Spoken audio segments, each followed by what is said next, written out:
नमस्कार साथियों, हमारे YouTube चैनल पर आपका स्वागत है।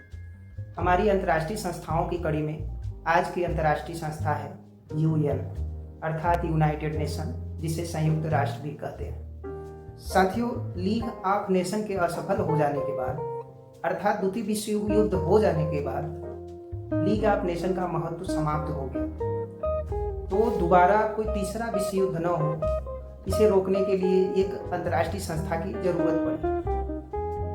इसी कड़ी में साथियों यूएन की स्थापना हुई और इसकी स्थापना 24 अक्टूबर 1945 को हुई। इसे संयुक्त राष्ट्र भी कहते हैं। इसका मुख्यालय अमेरिका के न्यूयॉर्क शहर में है। वर्तमान में इसके कुल 193 देश सदस्य हैं। वर्तमान में संयुक्त राष्ट्र के सचिव एंटोनियो गुटेरेस हैं। यह पुर्तगाल के हैं। अध्यक्ष का चुनाव साथियों सभी 193 देश मिलकर करते हैं, लेकिन अध्यक्ष का चुनाव लड़ने के लिए एक क्षेत्र निर्धारित होता है कि इस बार उत्तरी क्षेत्र से, दक्षिणी क्षेत्र से या पूर्वी पश्चिमी इस क्षेत्र से या कुछ देशों की सूची तैयार कर दी जाती है कि इन्हीं देशों से महासचिव का चुनाव लड़ा जा सकता है।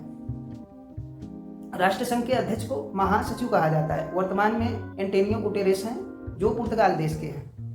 लेकिन साथियों यहाँ महत्वपूर्ण बात यह है कि इसमें जो स्थायी सदस्य हैं वो अध्यक्ष का चुनाव नहीं लड़ सकते। वो हमेशा उपाध्यक्ष के रूप में कार्य करते रहते हैं। आइए साथियों, अब हम परिचर्चा को आगे बढ़ाते हैं और इसके और कार्यों के बारे में आपसे विस्तार से बात करते हैं।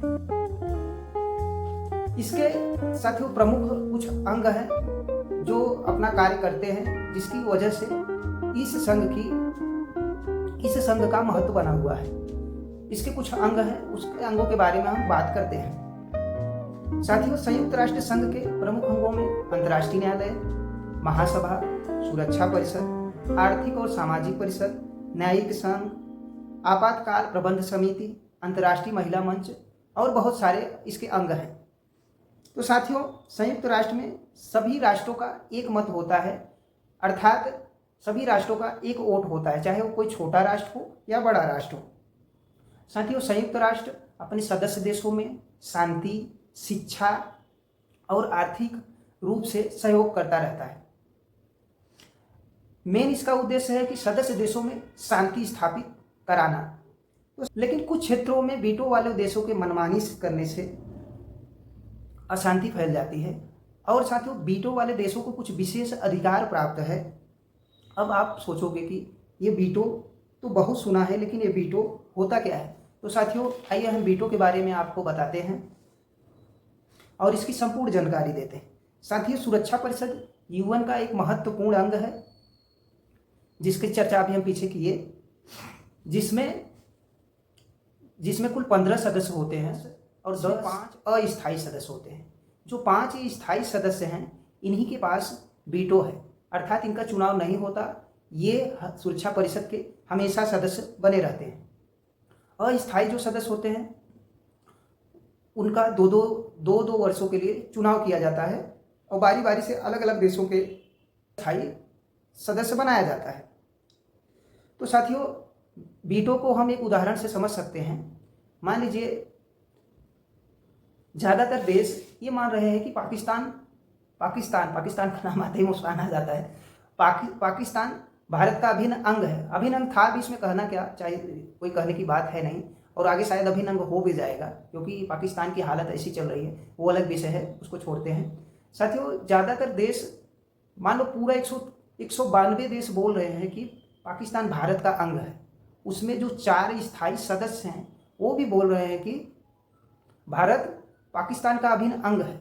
लेकिन साथियों, अगर उसमें से एक भी कोई स्थायी सदस्य उस पर वीटो कर देता है, अर्थात यह बोलता है कि मैं इसके पक्ष में नहीं हूं, तो वो प्रस्ताव नहीं माना जाएगा। तो अर्थात ये 5 स्थायी सदस्यों की सहमति के बिना कोई अंतर्राष्ट्रीय प्रस्ताव पास नहीं हो सकता। साथियों, भारत के काम में चीन कभी न कभी कुछ न कुछ अड़ंगा लगा देता है और वीटो कर देता है। जैसा कि अभी भारत ने कुछ आतंकवादियों को अंतर्राष्ट्रीय आतंकवादी घोषित करने के लिए प्रस्ताव लाया था, लेकिन बहुत सारे देशों के पक्ष में होते हुए भी चाइना ने इस पर वीटो कर दिया और ये प्रस्ताव गिर गया।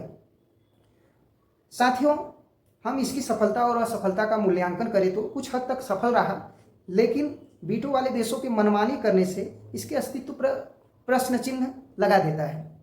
जैसे अमेरिका वियतनाम युद्ध, अमेरिका का इराक और पाकिस्तान पर हमला आज इसके नए ताजे उदाहरण हैं।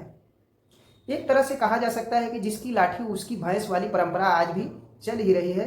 इस संस्था का शक्तिशाली देशों पर कोई खास प्रभाव नहीं है। साथियों, आगे इसके अंगों के बारे में विस्तृत बात करेंगे और एक नया वीडियो बनाएंगे, सभी अंगों का विस्तार से चर्चा करेंगे। तो साथियों, ये वीडियो आपको पसंद आया हो तो लाइक करो, शेयर करो और सब्सक्राइब करो, और जानकारी अच्छी लगी हो तो इसे आगे बढ़ाते जाइए। धन्यवाद।